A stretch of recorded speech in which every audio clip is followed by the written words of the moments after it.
యాకోబు పత్రిక యాకోబు గారు వ్రాసిన పత్రిక 3వ అధ్యాయం 3వ వచనం నుండి 5వ వచనం వరకు చదివితే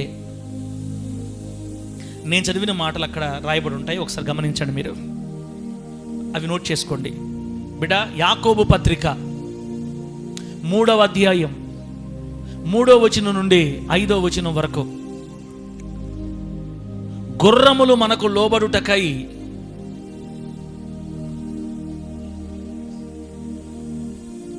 గుర్రములు మనకు లోబడుటకై నోటికి కళ్ళెము పెట్టి వాటి శరీరమంతయు త్రిప్పుదుము కదా. ఇది 3వ వచనం. 4వ వచనంలో ఓడలను కూడా చూడుడి, అవి ఎంతో గొప్పవై పెనుగాలికి కొట్టుకొని పోబడినను ఓడ నడుపు వాని ఉద్దేశము చొప్పున మిక్కిలి చిన్నదగు చొక్కాని చేత త్రిప్పబడును. 5వ వచనం, అలాగుననే నాలుక కూడా చిన్న అవయవమైనను బహుగా అదిరిపడును. 7వ వచనం దగ్గరకు వస్తే అక్కడ ఏముంటుందంటే నాలుక అగ్నియే అని రాయబడి ఉంటుంది. చదివిన ఈ వాక్యం అంతటిని పరిశుద్ధాత్మ దేవుడు మనకు అర్థమగునట్లు బోధించి వాక్యపు సత్యములో మనల్ని స్థిరపరిచి పరిశుద్ధుల స్వాస్థ్యములో మనలందరినీ మన దేవుడు భద్రపరచునుగాక. ఆమెన్, హల్లెలూయా, ఆమెన్. దేవుని స్తోత్ర, హల్లెలూయా, ఆమెన్, గ్లోరీ, హల్లెలూయా, ఆమెన్. నేను ఏం చేదో చెప్తుండాలి మీరు, ఇంకా అప్పుడు మీరు కొంచెం బయటకు వస్తారు. బిడ్డలారా, ఈరోజు పరిశుద్ధాత్మ దేవుడు మనకి ఏమి నేర్పించాలనుకుంటాడంటే, సబ్జెక్ట్ అంశం పేరు రాసుకోండి, నరుని నాలుక యొక్క శక్తి. చెప్పండి, నరుని నాలుక యొక్క శక్తి. నరులు అంటే మనుషుల, మానవులు. మన నాలుక యొక్క శక్తి గురించి ఇంకొకసారి నేర్చుకోవాలని దేవుడు కోరుకుంటున్నాడు. యాడ్ నుంచి పట్టుకోవాలి అసలు సారి ఎందుకు పొద్దున లేస్తే నాలుగు శక్తి, ముక్కు శక్తి, చెయ్యి శక్తి, కాలు శక్తి, ఏంది ఇదంతా?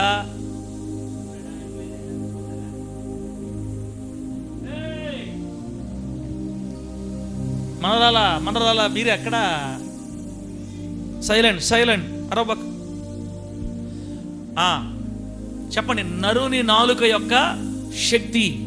ఆ అంశం మీద మనం ధ్యానం చేసుకుందాం. ఇప్పుడు ప్రభు ఏం చెప్తున్నాడంటే, యాకోబు పత్రికలో మనకి ఏం రాయిస్తున్నాడంటే, గుర్రములను చూడండి. గుర్రములు, ఎంత మంచి మాట. మనకు లోబడటానికి మనం ఏం చేస్తామంటే, గుర్రాలకి నోటికి ఏం పెడతామంట? కళ్ళెం. చెప్పండి, గుర్రాల నోటికి ఏం పెడతారు? కళ్ళెము పెట్టి వాటి శరీరం అంతయు త్రిప్పుదుము కదా. గుర్రాలు ఎప్పుడైనా తోలేరా సార్? అదేమన్నా కారు ఆ తోలటానికి? గుర్రం మీద తోలేరు అనకూడదు సార్. గుర్రాలు స్వారీ చేశారా అని అడగాలి. సరే, ఏదో ఒకటి. గుర్రాలు ఎప్పుడైనా మీరు స్వారీ చేశారంటే మనకి అంతందా? అసలు మన దేశంలో గుర్రాలు తక్కువ ఉండేది. మనమేం గుర్రాలు వాడే అంత, గుర్రాలు కొనుక్కొని పెంచుకునే అంత డబ్బు ఉండేవాళ్ళం అయితే ప్రస్తుతానికి కాదు. భవిష్యత్తులో మన పెద్ద మందిరం కట్టుకుంటే 2 గుర్రాలు తెద్దాం యేసునామములో. హల్లెలూయా. ఆదివారం పూట 10 రూపాయలు టికెట్ పెడితే తిప్పటమే. అమ్మ ఈ ఫ్రీ కదమ్మా, మళ్ళీ ఫ్రీగా చేస్తే మళ్ళీ మీరు మాట అనరు. 10-20 పెట్టి తిరగండి. గుర్రాలు తిరగని వాళ్ళరా? గుర్రాలు తిరగండి, ఇంకా గుర్రాలు సారీ చేయండి. ఇంకా ఫారినర్స్ దగ్గర అయితే కొని పెట్టుకుంటారు వాళ్ళు, ఉంది కాబట్టి. వాళ్ళు సరే ఉన్నట్టు. నాకు కూడా ఆశ, గుర్ర స్వారీ చేసి ఎట్లా ఉంటుంది అంటుంటారు కదా. అది ఎట్లాగా 2 ఆ చేతితో ఈ చేతితో పట్టుకొని ఎగిరి పడుతుంటారు. పోతుంటే ఎట్లుంటే చూడాలా ఒకసారి ఆశ. అంత లేదు మనకి. ఒకవేళ భూలోకంలో మిస్ అయినా ఎక్కడ తీర్చుకోవాలి మన కోరిక? ఎక్కడ తీర్చుకోవాలా? మళ్ళీ అట్లా చూడబాకండి సీరియస్గా.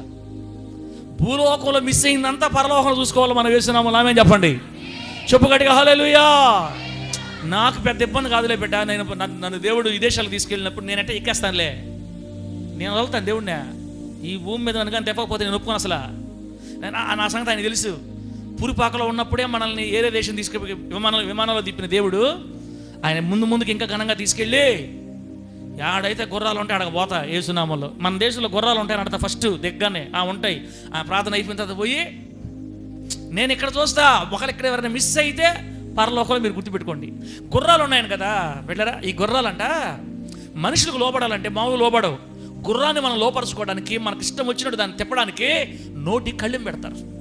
ఆ కళ్ళాలు కానీ పట్టుకుంటే మనం కానీ ఆ తోళ్ళు పట్టుకుంటే అంత ఆగామనుకో గుర్రం మీద తిరగదు. ఇట్లా ఆగితే ఎద్దుల్ని తల ఎదురుగా ఏమంటారన్నా వాటిలో ఏమంటుందిలే అది కళ్ళేవేనా, పలుపుతాడా, ముక్కుతాడా? నేను ఎద్దులు కూడా మేపలా చెప్పండి కాకిరాజు ఏమంటారు దాన్ని, పలుపు ముక్కుతాడా? సరే ఏదో ఒకటిలే. ఎద్దులు కూడా అంతే. మనం అది ఇట్లా లాగేమనుకోండి రెండు ఇటు తిరగత్తాయి, ఇట్లా లాగితే ఇటు తిరగత్తాయి. రెండు పైకి లాగితే ఏం చెప్పండి అమ్మా. రెండు పైకి లాగితే బ్రేకు. నేను ఎందుకంటే నేను చూసే దగ్గర చూసాను అన్నమాట. తోలుతుంటే ఆగుతారు పైకి, అవి ముక్కుతో పాటలు తల లేపేసి ఆగిపోతాయి. ఇంకా జాటికో తొక్కగా సర్రని పెరిగి అన్నారంటే ఎల్లో అట్లా పరిగిస్తుంటాయి ఇంకా కదా. గుర్రాలు కానీ ఎద్దులు కానీ మనిషికి లోపడాలంటే కళ్ళెం. ఆ కళ్ళెం వల్ల ఏమవుతుందంటే ఎట్టు తిప్పాలంటే అటు తిరుగుతుంది అది. ఓకే, రెండో మాట చూడండి, 4వ వచనం. ఓడలను కూడా చూడుడి, అవి ఎంతో గొప్పవైనా ఎంతో గొప్పవైనటువంటి పెనుగాలి. సముద్రం మీద తుఫాన్ వచ్చిందనుకోండి, సముద్రం మీద తుఫాన్ వచ్చిందనుకో, అది మనకు తెలిసి సినిమాలు చూస్తాం, మనకు తెలియదు. మనం సముద్రంలో పోయామా? అవును, నేను పవలొద్దా? నీతో పెట్టుకుంటే స్వామి నువ్వు వాక్యం కాదు మమ్మల్ని ఈరోజు తీసుకుపోయేటట్టు కళ్ళ మమ్మల్ని పెద్ద పెద్ద ఓడలకి యూట్యూబ్లో చూపిస్తుంటారు. క్రూయిజ్ షిప్పులని ఇంగ్లాండ్ నుంచి అమెరికా ఏదో చెప్తా ఉంటారు. 3 రోజులు ప్రయాణం, 7 రోజులు ప్రయాణం చూపిస్తుంటారు. అది పెద్ద అంతస్తులు లోపల ఎట్లుంటుందంటే ఆడే స్విమ్మింగ్ పూల్, ఆడే హోటల్ చూపిస్తుంటారు అన్నమాట. మనకు లేదులే, మన పేదలం కాబట్టి ఇప్పుడు లేదు. నన్నైతే దేవుడు చెప్తాడు, ఖచ్చితంగా చెప్తున్నా. నన్నైతే ఖచ్చితంగా చెప్తాడు. 3 రోజులైనా 2 రోజులైనా వారమైనా చూసి రావాలా.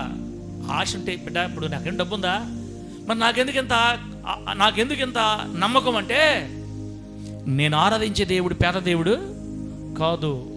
నేను ఆయన సేవకుడిని, ఆయన బిడ్డని, ఆయన కోరుకుంటే పుచ్చినోడిని. ఆయన పరలోకం అంటుండా వేరే దేశాలు తీసుకెళ్ళినప్పుడు చూపిస్తాడు. అది కూడా చూడాలి. ఇబ్బంది ఏముంది, కష్టమే ఉంది, ఇస్తారు ఖచ్చితంగా. ఒకవేళ మీరు ఇక్కడ మిస్ అయ్యారు ఎక్కడ పోవాలి మళ్ళీ మనం? ఎక్కడ? అక్కడ చూడాలా. కనకరాజు మీకు కావాలంటే నాకు చెప్పండి, నేను చెప్తాను కదా మీకు. సార్ నువ్వు భూమి మీద ఉన్నట్టు చెప్పావు, మాకు రాకెట్ ఎక్కిస్తానన్నావు, గుర్రం ఎక్కిస్తానన్నావు, నువ్వు ఓడలు ఎక్కిస్తానన్నావు. ఇక్కడ సార్ పరలోకంలో ఓడలు ఎందుకుంటాయి? అగ్ని గుర్రాలు ఉన్నప్పుడు ఓడలు ఉండవా? ఆమేనని చెప్పండి. పరలోకంలో ఏ గుర్రాలు ఉన్నాయి? ఏ గుర్రాలు, ఏ రథాలు ఉన్నాయి? ఏలియా గారిని తీసుకెళ్ళడానికి వచ్చింది మామూలు గుర్రాలా, అగ్ని గుర్రాలా? మండతా ఉంటాయి గుర్రాలు. ఆయనకు అసాధ్యమైనది ఏం లేదు లెక్క. అవసరం సముద్రం సృష్టిస్తాడు మన కోసం, ఒక పడవ పెడతాడు. భూలోకంలో ఉండే పెద్ద పెద్ద ఓడల కంటే కోట్ల రెట్లు శ్రేష్టమైన ఓడను చూపిస్తాడు. ఆయన ఏమైనా చేస్తాడు, కోరుకుండాలే. కానీ ఆ ఆ దక్షిణ కొరియాలో ఉండే ఒక తల్లిగారికి నదిలోకి దిగి చేపల కూర వండి పెట్టిన దేవుడు మనకు అన్ని చేయడా? బుక్లో ఉంది మాట. ఒక తల్లి రాసిన సాక్ష్యం. పరలోకానికి పిక్నిక్ అనే పుస్తకంలో ఆమెకు యేసు ప్రభు వారే స్వయంగా నదిలోకి దిగి చేపలు పట్టి కూర వండి పెట్టాడంట. సరే ఎవరు సార్ ఆ మనిషి? ఆ మనిషికి యేసయ్య కూర వండి పెడతాడు. ఇంకేం పని లేదు యేసయ్యకి భూమి మీద, పరలోకంలో. నేను నా బిడ్డల ఆశ ఎలా తెరుస్తానో అవసరమైతే ఆయన కూడా మన ఆశ అలా తెరుస్తాడు. అది దేవునితో ఉన్న బంధాన్ని బట్టి వస్తుందిలే. ఏదేమైనా ఓడలు సముద్ర తుఫాన్ రేగినప్పుడు ఎట్లా పడతారు కొట్టుకుపోతాయి గాలులకి. కానీ ప్రశాంతంగా ఉన్న సముద్రంలో పెద్ద షిప్పు నడుస్తున్నప్పుడు అక్కడ బైబిల్ రాయబడింది, ఆ ఓడ నడుపుతున్నటువంటి నావికుడు, ఆ ఓడ నడుపుతున్న కెప్టెన్ ఎట్టు తిప్పితే చొక్కాని ఓడ అటు తిరగద్ది. అవునా కదా తల్లి? డ్రైవర్ ఎటు తిప్పితే, డ్రైవర్ అనకూడదు, పైలట్ అనాలి, ఏమనాలా, కెప్టెన్ అంటారు. ఓడ నాయకుడు అది ఎటు తిప్పితే అటు తిరిగిపోద్ది, నిదానంగా తిరిగిపోద్ది. ఇటు తిప్పితే ఇటు తిరిగిపోద్ది. అంత పెద్ద ఓడ చిన్న చొక్కాని చేత తిప్పబడుతుంది. ఇంత పెద్ద గుర్రం ఒక తాడు చేత తిప్పబడుతుంది, ఇంత పెద్ద ఎద్దులు చిన్న తాడు చేత తిప్పబడుతున్నాయి అని చెప్తున్నాడు అక్కడ. ఇదంతా కూడా బిడ్డ ఆడే రాయబడింది. ఓడ నడుపు వాని ఉద్దేశము చొప్పున మిక్కిలి చిన్నదకు చొక్కాని చేత, చొక్కాని అంటే స్టీరింగ్ వీల్ బిడ్డరా, ఎటు తిప్పాలంటే అట్టు అనమాట, తిప్పబడును పెద్ద ఓడ కూడా. ఇప్పుడు చూడండి 5వ వచనం పాయింట్లకు వస్తున్నాం మనం. 5వ వచనం ఏముందంటే, అలాగుననే నాలుక కూడా చిన్న అవయవమైన బహుగా అదిరిపడును. అలాగునే నాలుక కూడా చూసేదానికి చిన్న అవయవమే కానీ అది బహుగా అదిరిపడద్ది. కిందకు వస్తే నాలుక అగ్ని. నాలుక ఏంది చెప్పండి? నాలుక అగ్ని. అగ్నితో తమాషాలు ఆడాలా, జాగ్రత్తగా ఉండాలా? చెప్పండి సతీష్. నాలుగుతో మనుషులు అగ్నితో మనుషులు తమాషాలు ఆడతారా? అగ్నితోటేనా? ఒకరిని కాల్చి ఒకరిని కాలకుండా ఉంటుందా? అగ్ని ఎవరినైనా కాలుస్తుంది. నాలుగు కూడా అగ్ని అంట. ఆ అగ్ని మనల్ని ఆశీర్వాదం అయిపోయి తీసుకెళ్ళిపోతే జాగ్రత్త వాడుకుంటే, పొరపాటున మనం వేరేగా వాడేవనుకో నాలుగుని, ఆ అగ్నిని జీవితాలు కాల్చేస్తుంది. ఇది బైబిల్లో తమ్ముడా, నేను సొంత మాట చెప్పట చెల్ల అక్క నాలుక అగ్ని. ఈ అగ్ని వంటి నాలుక నువ్వు మంచి కొరకు వాడేవనుకో, మంచిని నీకు ఆశీర్వాదకరంగా మార్చేస్తుంది, దీవెనకరంగా మార్చుతుంది నీ జీవితాన్ని. లేదు దాన్ని చెడుకు వాడేవనుకో, వేరే రూట్లో వాడుకున్నావు అనుకో, అగ్నిని కాల్చి అవతల పడేస్తుంది. అంటే నాలుక ద్వారానే మన జీవితం ఆశీర్వాదం అయిపోయినా వెళ్తుంది, నాలుక ద్వారానే మన జీవితం శాపం అయిపోయినా వెళ్తుంది. అది అక్కడ రాయబడిన మాట. నాలుక చిన్న అవయవమైన బహుగా అదిరిపడుతుంది. ఒక్క చిన్న చొక్కాని పెద్ద ఓడని ఎలా తిప్పుతుందో, ఇంత చిన్న నాలుక నీ జీవితాన్ని తిప్పేస్తుంది యేసునామంలో. ఇంత చిన్న తాడు గుర్రాన్ని ఎలా ఈ పక్క నీ పక్షం లాగుతుందో, నువ్వు ఎట్లా చెబితే అటు ఎటు తిప్పుతుందో గుర్రాన్ని, నీ చిన్న అవయవమైన నాలుక కూడా నీ జీవితాన్ని ఎట్లు పడితే తిప్పేస్తుంది నీ నాలుక. కాబట్టి నాలుక విషయంలో జాగ్రత్త. ఇప్పుడు చెప్పండి, నాలుగు శక్తి ఉందంటారా లేదంటారా? చెప్పాలి. నాలుగు శక్తి ఉందా లేదా? అందుకే నెత్తి నొరు కొట్టుకునేది మన నోట్లోనే ఉంది మన ఆశీర్వాదం. యేసు ప్రభు వారు కూడా మాకు నేర్పిస్తున్నాడు. తల్లే కలుగునుగాక అన్నాడు దేవుడు, కలిగిపోయిన మొత్తం. ఆ మహాశక్తివంతమైన ఏం చెప్పాలా, నాకు ఆ పదాలు రావట్లా, గంభీర భేరుండ ఏదో చెప్తుంటారు పాత సినిమాల్లో, గంభీర బేరుండ అంగరంగ వైభవంగా అంటుంటారే, అటు చెప్పాలి యేసయ్యకి. ఆయన అంత గొప్పోడు మన ప్రభు అయిన దేవుడు. అటువంటి మహా అరవీర శూర భయంకర గొప్ప ఔన్నత్యం కలిగిన శ్రేష్టమైన బిడ్డరా అద్వితీయుడైన దేవుడు తన నోటితో పలికితే కలుగును కాకంటే కలిగిపోయింది. అటువంటి గొప్ప దేవుడు చేతులతో మనల్ని నిర్మించాడు. మనం ఆయన పోలికలో సృష్టించబడ్డాం. సేమ్ మనం ఆయన పోలికే. ఆయన నోటికున్న శక్తే మన నోటికి కూడా వచ్చేసింది. యేసునామములో ఆమేన్ చెప్పండి, గట్టిగా చెప్పండి హల్లెలూయా. కాకపోతే ఆయన ఒక్కసారి చెప్తే అయిపోద్ది, మనం 10 సార్లు చెప్తే అయిపోద్ది, అంతే తేడా. చెప్పండి, యేసయ్య ఒక్కసారి చెప్తే అయిపోద్ది, మన దేవుడు ఒక్కసారి చెప్తే అయిపోద్ది. మనం ఒక 10 సార్లు 20 సార్లు చెప్తే అయిపోద్ది. నిన్న నాతో ఎవరో మాట్లాడతా, ఎక్కడో గుర్తు రావటం నాకు. ఒక అతను చెప్తున్నాడు, అన్న ఆమె బ్రతుకున్నప్పుడు నేను కాల్చుకొని చచ్చిపోతా అంటుండిందన్నా. ఎడ చచ్చిపోతా అని చెప్పిందట. కాల్చుకొని చచ్చిపోతా. ఎక్కడ అన్న? నువ్వా? తిమోతని చెప్పాడు నాకు. మనం మాట్లాడుకుంటా ఉంటే వాళ్ళ కోవూరులో ఎవరో బిడ్డరా, నేను కాల్చుకొని చచ్చిపోతా, ఎప్పటికైనా కాల్చుకొని చచ్చిపోతా, అంటాను అని అని అని అని అని అని చివరికి ఆమె ఎలా చనిపోయింది తెలుసా? 90% కాలిన గాయాలు చచ్చిపోయిందంట. పూర్తి కాలిపోయింది బిడ్డ, ఉడికిపోయింది మొత్తం దేహం అంతా. ఆమె చెప్పిందంట, నేను మా ఆయన్ని భయపెడదామని పెట్టుకున్నాను. దేన్ని పెట్టుకున్నాను? మా ఆయన్ని భయపెడదామని. కానీ నా జీవితం ఇలా అయిపోద్దని నేను అనుకోలేదు. నేను బ్రతకాలి ఏడ్చిందంట. లాస్ట్లో తన నోటితో ఎప్పుడు కూడా నేను కాల్చుకొని చచ్చిపోతా. నాలుక అగ్ని. చెప్పండి ఎంతసేపు? నాలుక ఏంది? అగ్ని.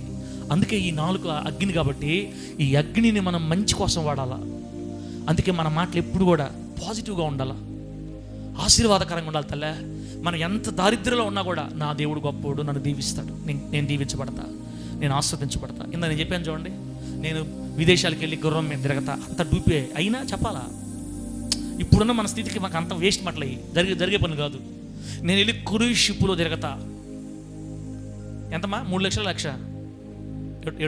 1 లక్ష, 1,05,000 నాకు తెలియదులే. వారం రోజులకి ఒక్కరికి వచ్చి 3 లక్షలు 5 లక్షలు ఉంటుంది టికెట్. అవన్నీ ఇప్పుడు అయినా మన నోరు పాజిటివ్గా మాట్లాడాలి. జరుగుతుంది, చేస్తాను, నిలబడతాను, నా దేవుడు శక్తిని ఇస్తాడు, నా దేవుడు నిలబెడతాడు, నా దేవుడు గొప్ప దేవుడు. అగ్నితో మంచి మాటలు మాట్లాడుతుండాలి జోసెఫ్ అన్న అగ్నితో ఏ మాటలు మాట్లాడాలి బిడ్డ? మంచి మాటలు మాట్లాడాలి. నా వ్యాపారం ఖచ్చితంగా దీవించబడుతుంది అని చెప్తుండాలి. ఎట జరుగుతుందన్న వ్యాపారం అన్నాం అనుకో, ఏ వ్యాపారం తమ్ముడా అయిపోయింది అడకి. ఎప్పుడైనా అడుగు, ఏం చెప్తాడు కొంతమంది, ఏం వ్యాపారమా, ఏం వ్యాపారమా, ఏం వ్యాపారమా.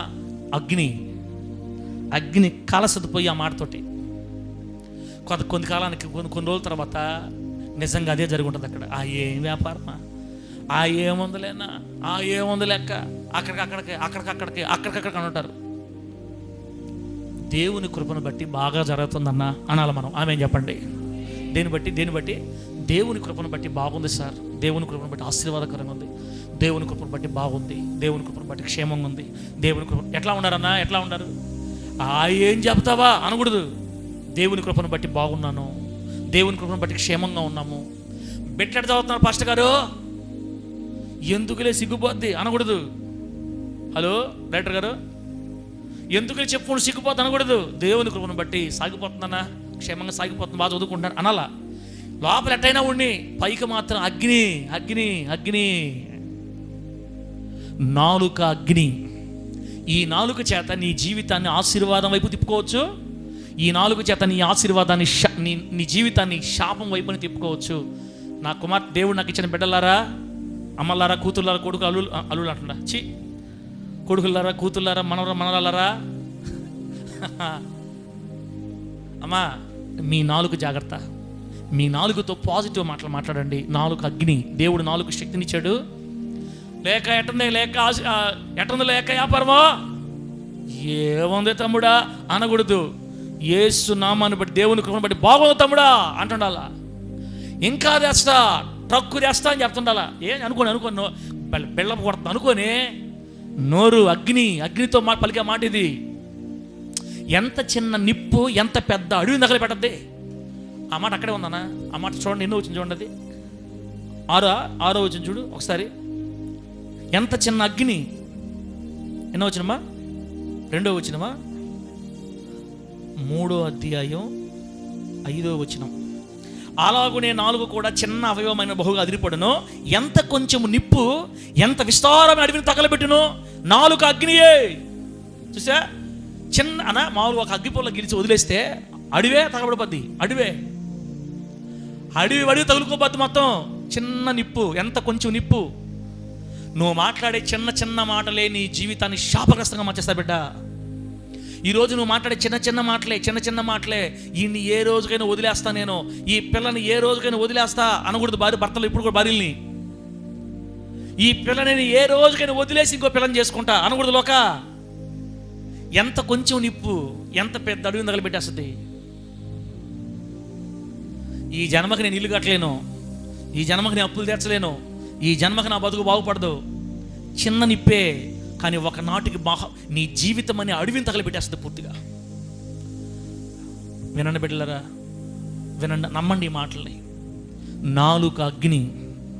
ఆ అగ్ని వంటి 4తోటి నీ జీవితాన్ని ఆశీర్వాదం వైపు తీసుకెళ్ళచ్చు, శాపం వైపు తీసుకెళ్ళచ్చు.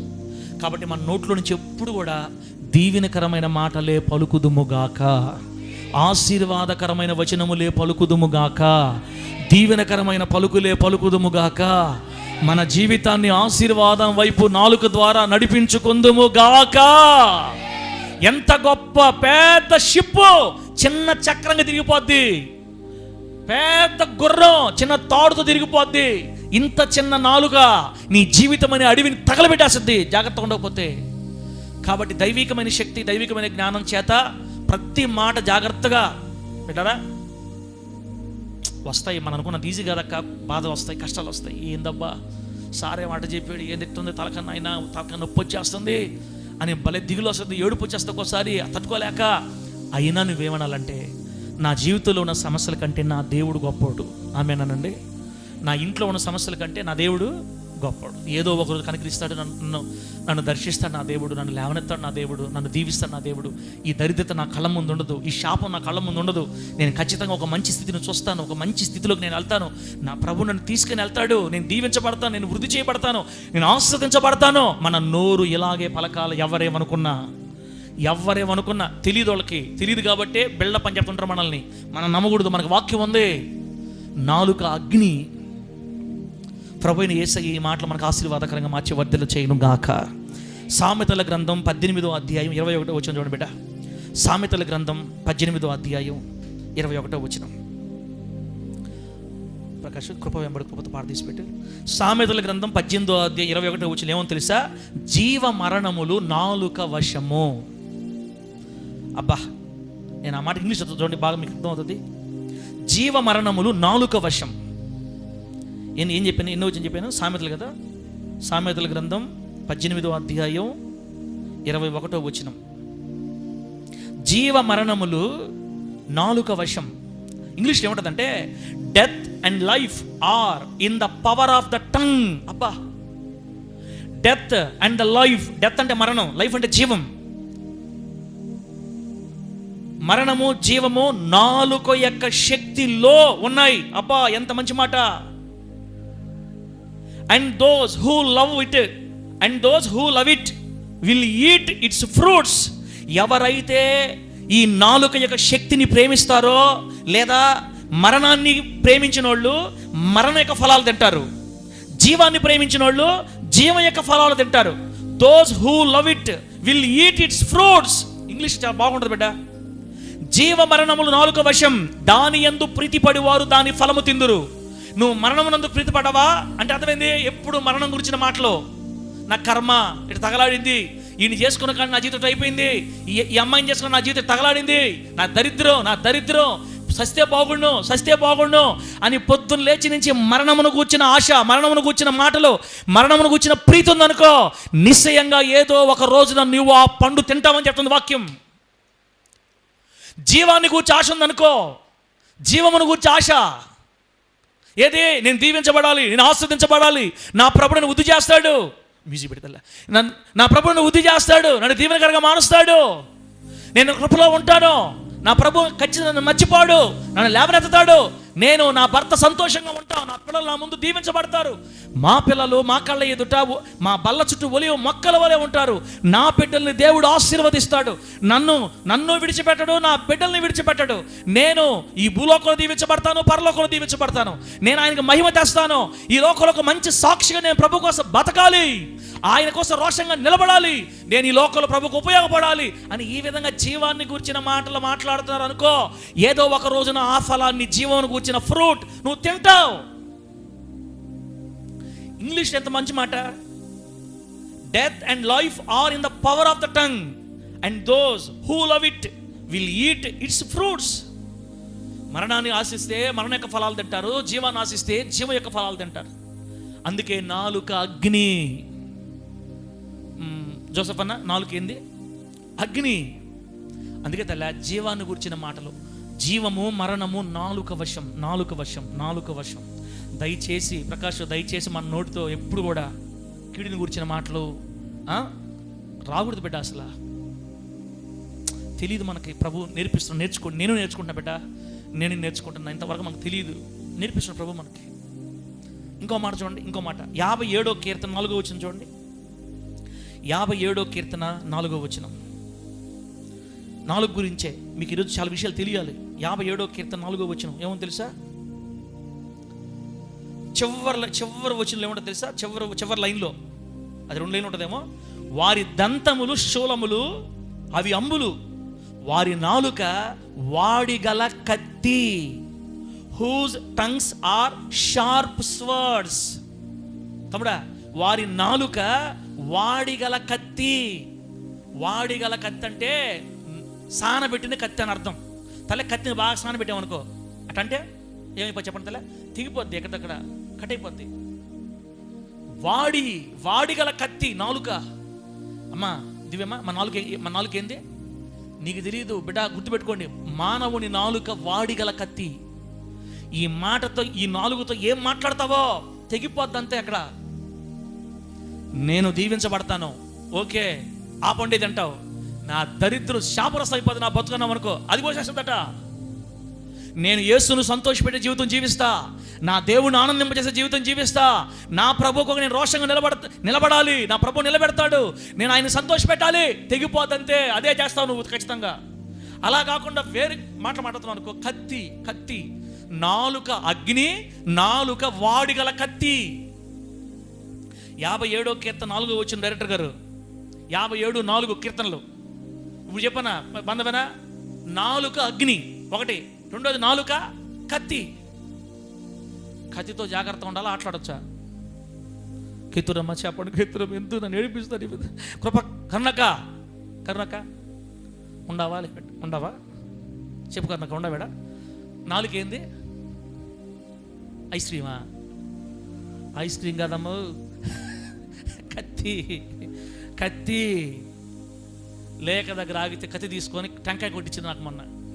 అటు కొడితే సప్పం లేచిపోతుంది అంతే. ఆ కత్తి కంటే కోట్ల రెట్లు వాడిగల కత్తి మన నోట్లోనే ఉంది. ఈ వాడిగల కత్తి చేత చాలా జాగ్రత్త మాట్లాడతాముడా. నీ నోటితో ఇతరులను శపించకూడదు అసలు. వాడి టైప్ అవ్వాలా, వాడి నాశనం అయిపోవాలా, ఈ మనిషి నాశనం అయిపోవాలా. గుర్తుపెట్టుకో, నీ నాలుగు నుంచి వెళుతున్న శాపం ఫస్ట్ నీ గొంతే కోస్తుంది. గుర్తుపెట్టుకో, బైబిల్ చెప్పిన మాట ఇది. మనం ఇతరులు కనుక శపిస్తూ ఉంటే ముందు మనం శపించబడతాం. ఫస్ట్ మన దగ్గర నుంచి శాపం స్టార్ట్ అవ్వద్ది.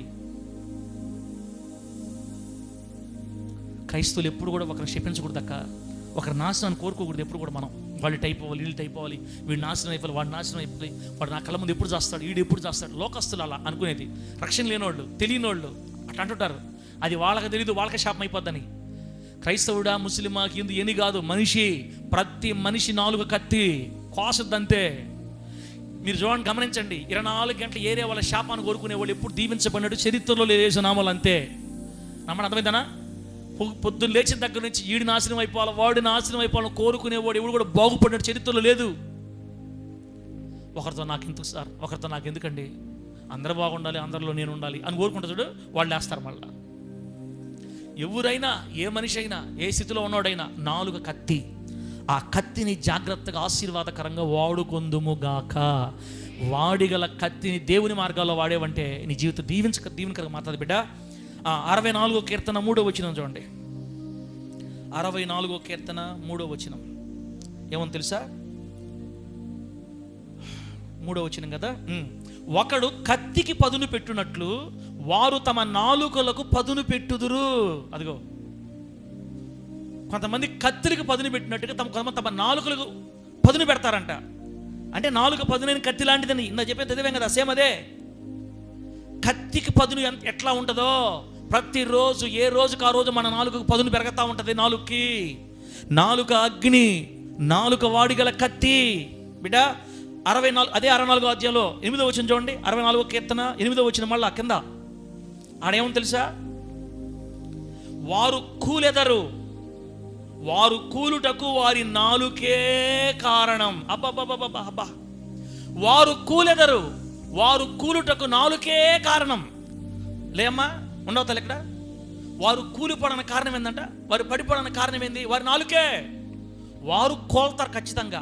వారు కూలినప్పుడు వారు ఎందుకు కూలారంటే వాళ్ళ నాలుకను బట్టి కూలిపోయారు. ఏసేపు మన నాలుకే మనల్ని కూలిపోయేటట్టు చేస్తుంది.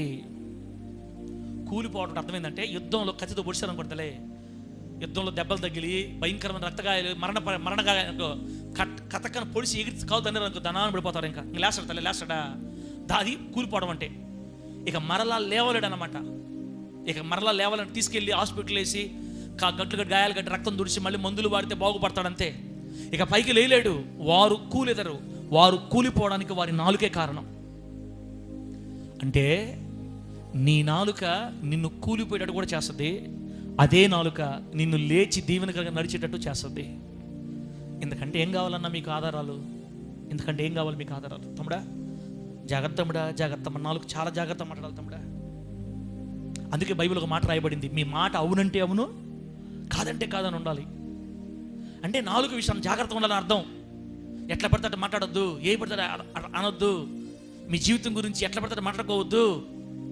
మీ మాట అవునంటే అవునన్నట్టు ఉండాలి, కాదంటే కాదన్నట్టు ఉండాలి. జాగ్రత్తగా ఉండాలి మాటల విషయంలో. పరలోకంలో దేవుడు ఉన్నాడు, భూమి మీద మీరు ఉన్నారు. మీ మాటలు చాలా కొద్దిగా ఉండాలి, చాలా జాగ్రత్తగా లిమిట్గా మాట్లాడండి. మీరు మాట్లాడడానికి నిదానించాలి, వినడానికి ఆసక్తి చూపాలి. మాటలు తక్కువ ఉండాలి, ఎందుకంటే నాలుక కత్తి, కూలిపోతారంతే అని చెప్తుంది వాక్యం బిడ్డ. కాబట్టి మన జీవితాలు కూలిపోకుండా ఉండాలనే ఈ ఆదివారం రోజు ప్రభు మనకు నేర్పిస్తున్నాడు నరుల నాలుక యొక్క శక్తిని గురించి.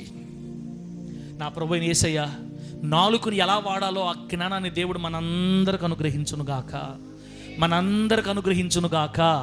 గట్టిగా చెప్పండి హల్లెలూయా. ఇప్పుడు చూడండి సామెతలు 12 దీన్ని మళ్ళా ఇప్పుడు చూడండి, ఇంకో రూట్లోకి వెళ్తాం మనం. ఇప్పుడు సామెతల గ్రంథం 12వ అధ్యాయం 18వ వచనం చూడండి ఒకసారి. సామెతల గ్రంథం 12వ అధ్యాయం 18వ వచనం ఏమో తెలుసా? కత్తిపోటు వంటి మాటలు పలుకువారు కలరు, జ్ఞానుల నాలుక ఆరోగ్యదాయకము. దేవునికి స్తోత్రం కలుగును గాక. అమ్మ ఇందాక దాకా బిడ్డ నాలుక వల్ల మనకి కలిగే నష్టం గురించి మాట్లాడాం. ఇప్పుడు చూడండి మేలు మాట్లాడుతున్నాడు దేవుడు. జ్ఞానవంతుల నాలుకంట ఆరోగ్యదాయకం. అబ్బా, జ్ఞానవంతుల నాలుక ఆరోగ్యదాయకం అంటే నీ నాలుకలోనే ఆరోగ్యం ఉంది, నీ నాలుకలోనే కత్తి కస. జ్ఞానవంతుల నాలుక ఆరోగ్యదాయకం. పొరపాటున అగ్ని వంటి నాలుకని వేరేగా వాడితే తెగిపోతుంటాయి. అబ్బో ఏంది తల్లి ఈ మాటలమ్మా, అయ్యా అయ్యా దండాలు పెడతా తమ్ముళ్ళారా అనలారా. మన జీవితాలు ఆశీర్వాదం లేకుండా అడుగుబడుగులు పడిపోవడానికి కారణం ఏంటంటే మీ నాలుకే అన్నా. నాకొద్దు ఈ ఆశీర్వాదం వద్దు, తలకాయ వద్దు, నేనెట్టే ఉండాలా, నాకే వద్దు. విశ్వాసులు వస్తే వరాని, పోతే పోని. ఎవరికి కావాలి ఇప్పుడు ఆశీర్వాదమా? ఎవరు దీవించబడాలి ఇప్పుడు? ఆ దీవించబడి ఏం సాధించాలా అని ఇశ్రాయేల్ పాస్టర్ అంటా ఉన్నాడు అనుకో, అది ఆరోగ్యం కాదు, అది కత్తి. ఎండిపోద్ది సంఘం ఖచ్చితంగా తమ్ముళ్ళారా. కాబట్టి ఆరోగ్యదాయకమైన నాలుకలను కలిగి ఉందుము గాక. మర్యాదగా ఆమేనని చెప్పండి. మన నాలుక ఎట్లా ఉండాలి? ఏం తేవాలి మనకి? ఆరోగ్యం తేవాలి. మన నాలుక మనకి జీవం తేవాలి తమ్ముడా. మన నాలుక మనకి క్షేమం తేవాలి. మన నాలుక మనల్ని దీవెనకరంగా మార్చాలి. మన జీవితాలు ఆరోగ్యదాయకం అవ్వాలి. నీ వ్యాపారం ఆరోగ్యదాయకం అవ్వాలి. నీ చేతి పనులు ఆరోగ్యదాయకం అవ్వాలి. నీ ఉద్యోగం ఆరోగ్యదాయకం అవ్వాలి. నీ బ్రతుకు ఆరోగ్యదాయకం అవ్వాలి. నీ శత్రువులతో ఉన్న పోరు నీకు ఆరోగ్యదాయకం అయిపోవాలి. ఎక్కడెక్కడ నిన్ను విసిగిస్తున్న రాక్షస స్వరూపులు ఉన్నారు నీ మీద నిన్ను ఇబ్బంది పెట్టడానికి, వాళ్ళందరి ఎదుట నీ నాలుక నీకు ఆరోగ్యదాయకమైన జీవితాన్ని ప్రసాదిస్తుందని వాక్యం సెలవిస్తుంది. జ్ఞానుల నాలుక ఆరోగ్యదాయకం. జ్ఞానులంటే నాలుకని ఎలా వాడాలో తెలుసుకున్నవాళ్ళు, నాలుకతో ఎలా ప్రవర్తించాలో తెలుసుకున్నవాళ్ళు బిడ్డ. అది యేసులోనే ఉంది మనకు ఆ జ్ఞానం. ఆమేన్ చెప్పండి గట్టిగా హల్లెలూయా. యెహోవా యందు భయభక్తులు కలిగి ఉండుటయే జ్ఞానానికి మూలం. జ్ఞానవంతుడంటే దేవుని యందు భయభక్తులు కలిగిన బిడ్డ, దేవుని భయం కలిగి దేవుని భక్తి కలిగి బతికేవాళ్ళు. కేవలం యేసుని అనుసరించే వాళ్ళు మాత్రమే నాలుకని ఎలా వాడాలో తెలుసుకుంటారు. ఎందుకంటే వాళ్ళు భయభక్తులు కలిగిన వాళ్ళు, జ్ఞానవంతులు కాబట్టి. జ్ఞానవంతుల నాలుక ఆరోగ్యదాయకం. ఆ ఆరోగ్యదాయకమైన జీవితం నీ నాలుకలోనే ఉంది తమ్ముడా, జాగ్రత్త పడాలి. 15వ అధ్యాయం చూడండి, సామెత గ్రంథం 15వ అధ్యాయం, అక్కడే 15వ అధ్యాయం 4వ వచనం చూడండి, ఎంత మంచి మాట. సామెత గ్రంథం 15వ అధ్యాయం 4వ వచనం ఏముందంటే, సాత్వికమైన నాలుక జీవవృక్షము.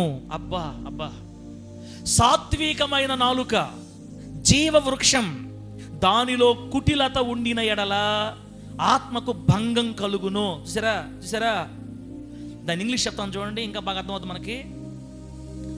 ఎన్నో వచ్చినమ్మా? 15:4.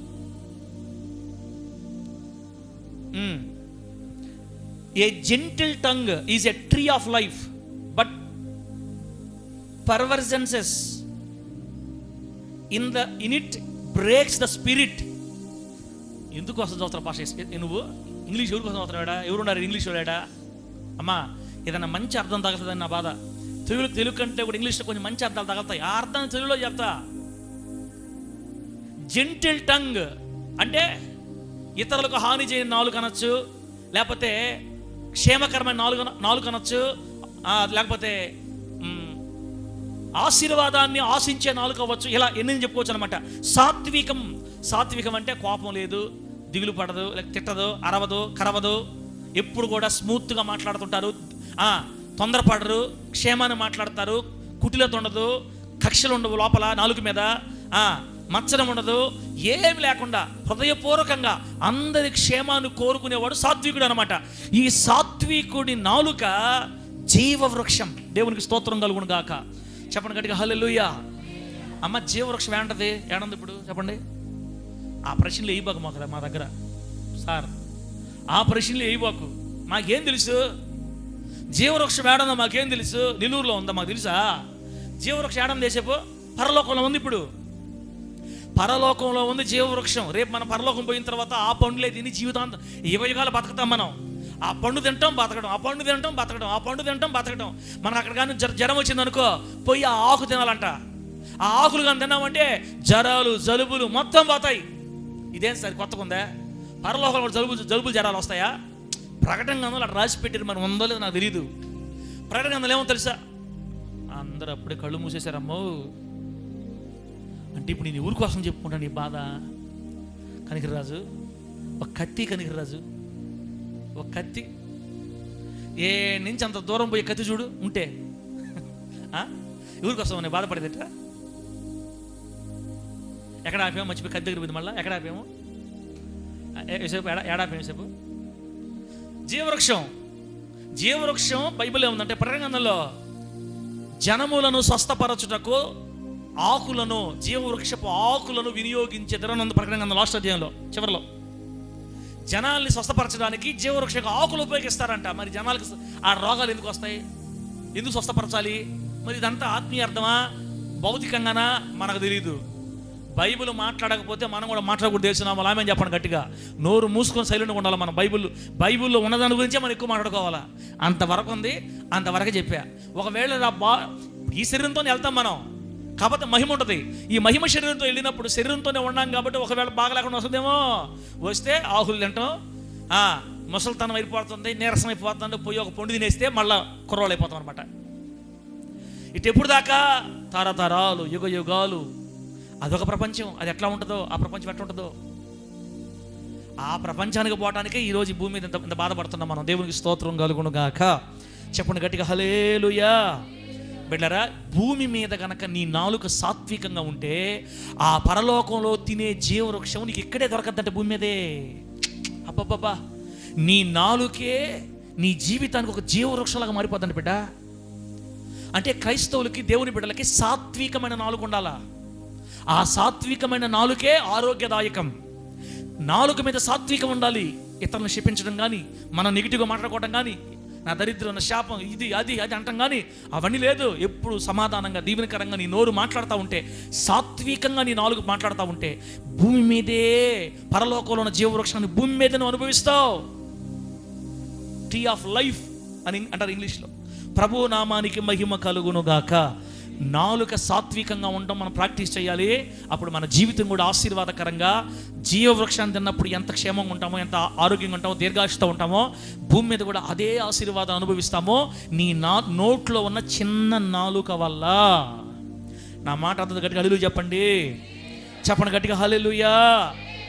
ప్రకాష్, ఇందాకనంగా నువ్వు పాడది మనం ఒకసారి ఇంకా చెప్తా ఉండవంటే ఈ రెండు చెప్పేసి పాడతా. లాస్ట్ రెఫరెన్స్ చూడు బిడ్డ. లాస్ట్ రెఫరెన్స్ మొదటి పేతురు పత్రిక, లాస్ట్ తర్వాత నేను 10 నిమిషాలు ముగిచేస్తా. మొదటి పేతురు పత్రిక 3వ అధ్యాయం. నాలుక బిడ్డ ఎంత జాగ్రత్త ఉండాలో నీవు నాలుగు గురించి. మొదటి పేతురు పత్రిక 3వ అధ్యాయం 10వ వాక్యం.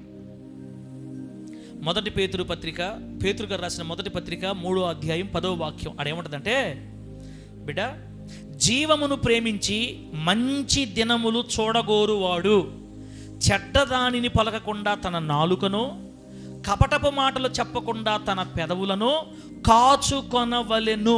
దేవుని నామానికి మహిమ కలుగును గాక. అబ్బా, whoever desires to love life and see good days, let him keep his tongue from evil.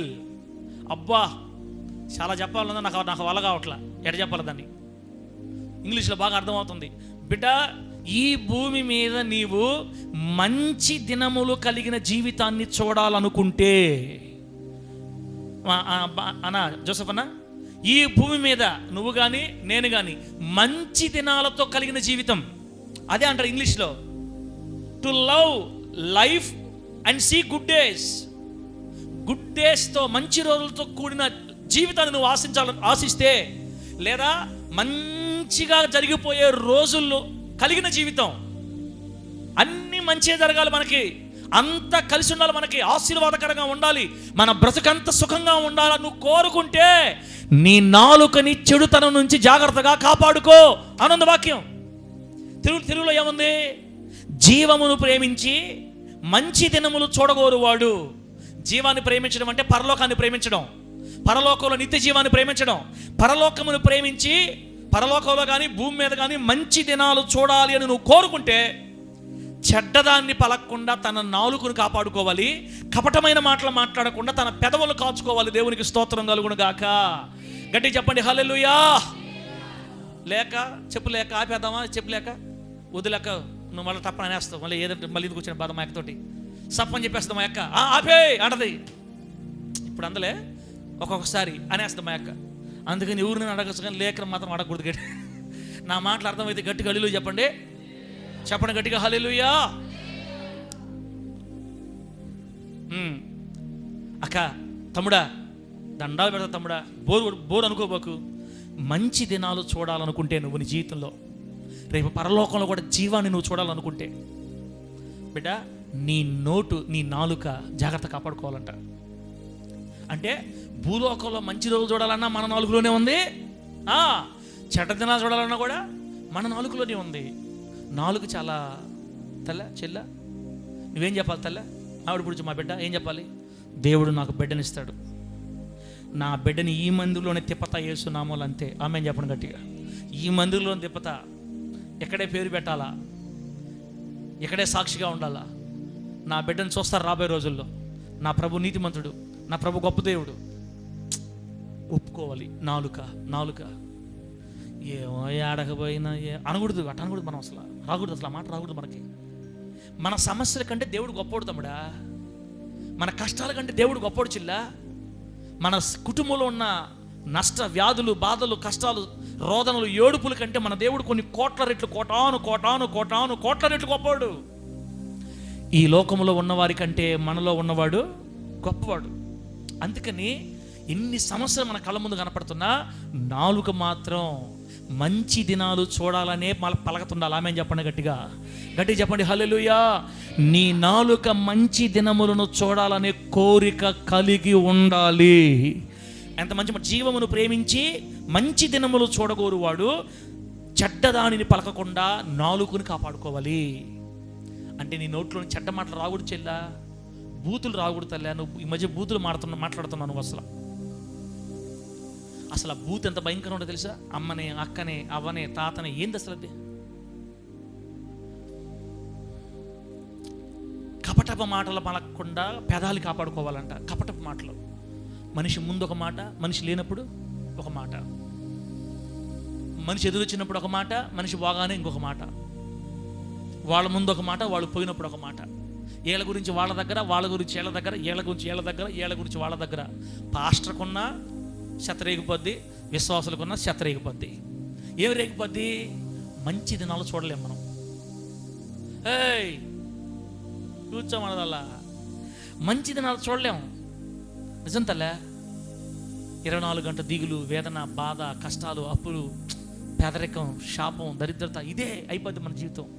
వాటన్నిటిని తప్పించుకొని నువ్వు మంచి దినాలు చూడాలనుకుంటే కపటపు మాటలు మలకుండా పెదాలు కాపాడుకోవాలి, చెడ్డ మాటలు మాట్లాడకుండా నాలుకను కాపాడుకోవాలంట. అలేకెట ఈలేకెట అని నేను ఈ అన్న చెప్తేనే ఆయన పోయి ఇంకొకరు చెప్పా. ఒకరి మీద ఒకరికి అసూయ, కక్ష, కలహాలు. ఈ బిడ్డ గురించి పాస్ట్ ఆ బిడ్డ దగ్గర చెప్పా. ఆ బిడ్డ తీసుకుపోయి ఇంకో బిడ్డకు చెప్పా, ఆ బిడ్డ గురించి పాస్టర్ ఈ బిడ్డకు చెప్పా, ఈ పాస్టర్ గురించి ఈ బిడ్డ పోయి ఆడ చెప్పా, ఆడపోయి ఆ పాస్టర్ గురించి ఈ బిడ్డ చెప్పా. ఇలా ఒకరినొకరిని కపట మాటలతో ఉన్న మన బ్రతుకులు మంచి రోజులు చూస్తాయా? అసలు వాక్యం సత్యం తమ్ముడు, వాక్యం సత్యం, దేవుని వాక్యమే సత్యం. మంచి దినాలు చూడాలనుకుంటే నాలుగుతో చెడ్డ మాటలు పలకూడదు, కపట మాటలు నోటికి రానియకుండా మనల్ని మనం జాగ్రత్త చేసుకున్నట్టు దేవుని సహాయం అడగాల. ఇప్పుడు చెప్పండి తమ్ముడా, ఇప్పుడు చెప్పండి, నాలుగులో శక్తి ఉందంటారా లేదంటారా? మర్యాద చెప్పండి దయచేసి, నాలుగులో శక్తి ఉందా లేదా? ఇంకా డౌట్ అని అంటున్నారు మీరు. నేను మీకు ఒక్క రెఫరెన్స్ కాదు, ఇప్పటికి ఎన్ని చూపించాను తెలుసా? 8 రెఫరెన్స్లు చూపించా మీకు, 8-9 రెఫరెన్స్ చూపించా. బైబిల్లో ఒక విషయాన్ని నమ్మాలంటే 2-3 రెఫరెన్స్ నమ్మేయాలన్నా. ఎన్ని రెఫరెన్స్లు? 2-3 సాక్షుల నోట ప్రతి మాట స్థిరపరచబడాలి. కానీ మీకు 8-9 మంది సాక్షుల మాట చూపించా. ఇప్పుడు బలంగా నమ్మాలి ఈ మాట మనం బిడ్డ. అందుకే బైబిల్ చెప్పింది, దేవుడు ఆకాశం మందు ఉన్నాడు, నువ్వు భూమి మీద ఉన్నావు, నీ మాటలు కొద్దిగా. మన మాట ఎట్లా ఉండాలి? కొద్దిగా ఉండాలి మన మాటలు, విస్తారంగా మాట్లాడకూడదు. దేవుని మందిరంకి వచ్చినప్పుడు మీ ప్రవర్తన జాగ్రత్త, నోటి మాటలు జాగ్రత్త, మందిరంలో ప్రవర్తన జాగ్రత్త అని చెప్తాడు దేవుడు. ఎట్లా పడితే అట్లా మాట్లాడకూడదు మందిరంలో కూడా, బయట కూడా. ఎక్కువ వినాలని చెప్తుంది వాక్యం మనకి. మాటలాడుటకు నిదానించాలి, వినడానికి వేగిరపడాలని చెప్తుంది వాక్యం. చెప్పండి అన్న, మాట్లాడడానికి నిదానించాలి, వినడానికి వేగిరపడాలి. మనం రివర్స్ డైరెక్టర్ గారు. మనం ఏం చేస్తాం? ఎక్కువ మాట్లాడతాం, తక్కువ వింటాం. 5 నిమిషాలు ఎక్కువైంది అనుకో, వాచి నేను కింద చూస్తా సపం చేస్తా టైం అంతే. నేను తల పైకి తల టైం చేస్తుంటారు. అసలు చూడండి ఎడుగుతానుకో, ఎందుకు బాధ. వారం అంతా వీళ్ళు లోకంలో గడిపిన సాళ్ళ బిడ్డలకి ఈ రోజు కూడా దొంగిలించేయాలి దేవుడి సొమ్మంతి. దేవుడు ఈ రోజు తినేయాలా? ఒక గంటే దేవుని మందిరంలో. అబ్బా బోరు. సరే మీకు బోరు వచ్చేటట్టు నేను వాక్యం చెప్తుంటే సరే బోరు పడిన ఇబ్బందిలే. వాక్యం బోరు వచ్చినా కూడా దేవుని కోసం గడపాలి మనం. వేస్తున్నాము ఆమె చెప్పండి, గట్టిగా చెప్పండి హల్లెలూయా. ఆదివారం ఎవరిది? దేవుడిదే, మందే. ఆరాధన దినం ఎవరిది? దేవుడిది. మీకు ఇంకా మీరు మంచోళ్ళు అయితే, మీకు ఇంకా రోషం ఉంటే 4 ఆరాధన తిరగాలి యేసునామములో. మీరు అంతే హుషారు ఉంటే, దేవునికి ఒక తపన ఉంటే 4 ఆరాధన తిరగాల. ఈ ఒక్కదాన్ని చూసుకునేది మళ్ళీ పో లోకంలో లోక పనులు, ఆ పాటలు, ఆ పనులు, ఈ పనులు. మళ్ళా బిడ్డ అందరికి సాధ్యం కాదులే. సరే ఉన్న ఒక్క ఆరాధనకైనా సంతోషంగా ఉండాలి కదా. ఈరోజు దేవుడు అంత మంచి మాటలు మాట్లాడాడు నీతో. నాలుకకు శక్తి ఉంది, అది ఒక జీవితాన్ని అగ్నితో కాల్చేస్తుంది, అది ఒక జీవితాన్ని ఆరోగ్యదాయకంగా మారుస్తుంది. కాబట్టే 4 జాగ్రత్త. కాబట్టే బిడ్డల గురించి జాగ్రత్త తల్లే. నీ నోరు ఎప్పుడు మంచి మాటలు మాట్లాడి అమ్మా. ఆ అన్నోళ్ళు దీవించబడాలి, ఆ అక్కోళ్ళు బాగుపడాలి, వీళ్ళు పైకి లేవనెత్తబడాలి, వాళ్ళు బాగుండాలి, వీళ్ళు బాగుండాలి, నేను కూడా బాగుండాలి. ఏసయ్యా వాళ్ళని లేవనెత్తు, ఏసయ్యా వీళ్ళని దీవించు, ఏసయ్య రక్షణి, మారు మనిషి. నా భర్త కూడా జ్ఞాపకం చేసుకో. నా దేవుడు నన్ను దీవిస్తాడు, నా దేవుడు నన్ను ఆస్వాదిస్తాడు, నేను లేవనెత్తబడతాను, నా ప్రభు నన్ను ఉన్నతంగా దీవిస్తాడు, ఒక గొప్ప పరిచయం నేను చేస్తాను. సాదాసీదా సేవ నేను చేయను. ఈ నెల్లూరు జిల్లాలో గుర్తుండిపోయే ఒక బలమైన సేవ చేయాలి. 1000 మంది ఆత్మలు కావాలి, పెద్ద మందిరం కావాలి, 5 ఎకరాల్లో మందిరం కట్టబడాలి, పార్కింగ్ కావాలి, గార్డెన్ ఉండాలి. నన్ను కియా పాస్టర్ ఎగతాళి చేస్తున్నారు, నేను బెంచ్ కారులో తిరగాలి, గుర్రం ఎక్కాలి, క్రూయిజ్ షిప్ ఎక్కాలి, భూమి మీద క్రైస్తవులు ఉండే, తెలుగు క్రైస్తవులు ఉండే ప్రతి దేశం తిరగాలి. అది మన నోరు అట్ట మాట్లాడుకుంటా వెళ్ళాలి. అది ఒకనాటికి ప్రభు ఫలింపజేస్తాడు, మన మాటను ఆశీర్వాదకరంగా మారుస్తాడు, జీవదాయకంగా మారుస్తాడు. నా ప్రభు అయిన యేసయ్య ఇటువంటి గొప్ప ఆశీర్వాదాలతో మన కుటుంబాలు నింపి వర్ధిల్ల చేయునుగాక. గట్టిగా చెప్పండి హల్లెలూయా. చెప్పండి గట్టిగా హల్లెలూయా. ఒక 3-4 చెప్పేసి నేను ఆపేస్తా 5 నిమిషాల్లోనే. ఇప్పుడు కాదు, చిన్న పాట పాడదాం బిడ్డ. టైం అటు ఇటు అయినా ఒక 5-10 నిమిషాలు ఆపేస్తాను మీ క్షేమం కోసం. పెడతలే పెట్టు. ఒక 3-4 చూద్దాం. స్తోత్ర. చప్పట్లు కొడతా గట్టిగా. ఆమేన్. ఎక్కువ పెడతా, ఎక్కువ పెట్టుకో. Praise the Lord. హల్లెలూయా. స్తోత్రం. సరే ఎక్కువ పెరగలేదు, 6 పెట్టాలి. Praise the Lord. అది ఆమేన్.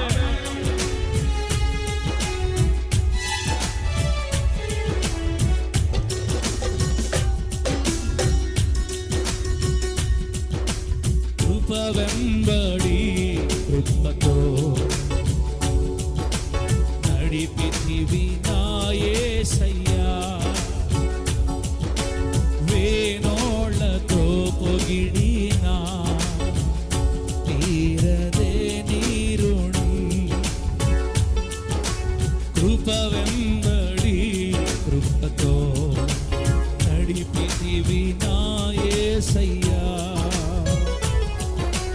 వేణోళ్ళతో పొగిడినా తీరదే నీ రుణం. నిరాశల ఊపిని నిరీక్షణ కేంద్రముగా చేయగలవు. ఎత్తు పల్లములను సమభూమిగా మార్చగలవు. తగ్గించుకోతాల నిరాశల ఊపిని నిరీక్షణ కేంద్రముగా తగ్గించుతారు, ఎక్కువ తగ్గించు. పాటకు సౌండ్ పెట్టు. పల్లములను సమభూమిగా మార్చగలవు. గట్టిగా చప్పట్లు దేవునికి స్తోత్ర. ఆశల సౌధం నీవే యేసయ్యా.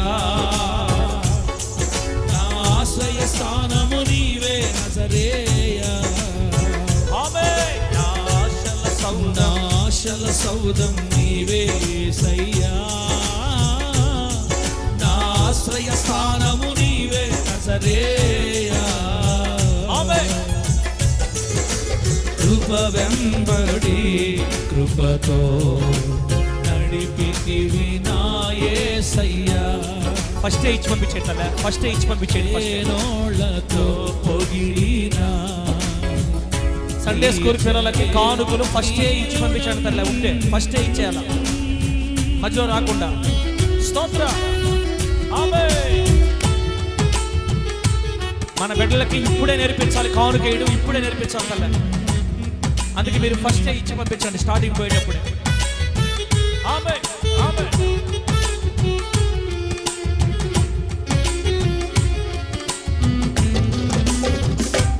హల్లెలూయా.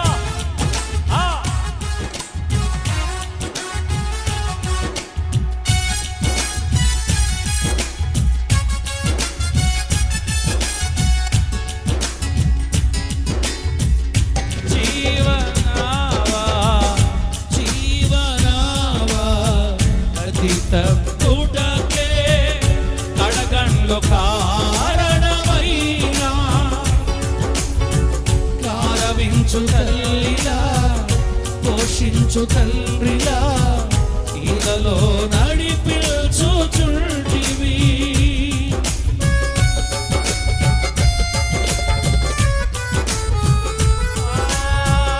జీవనావా గతి తప్పుటకే కడగండ్లు కారణమైనా కారవించు తల్లిలా పోషించు తండ్రిలా ఇలలో నడిపించుచుంటివి. రెట్టింపు ఉత్సాహం ఎదలో పొంగిరాగా మారవంటి లోయలను ధైర్యముగా దాటిదిని. రెట్టింపు ఉత్సాహం ఎదలో పొంగిరాగా మారవంటి లోయలను ధైర్యముగా దాటిదిని. నా ఆశ్రయ సౌధం నీవే యేసయ్యా. నా ఆశ్రయ స్థానము నీవే నజరేయా. నా ఆశ్రయ సౌధం నీవే యేసయ్యా. నా ఆశ్రయ స్థానము నీవే నజరేయా. కృప వెంబడి కృపతో నడిపితివి నా యేసయ్యా. వేణోళ్ళతో పొగిడినా తీరదే నీ రుణం. నిరాశల ఊపిని నిరీక్షణ కేంద్రముగా చేయగలవు. ఎత్తు పల్లములను సమభూమిగా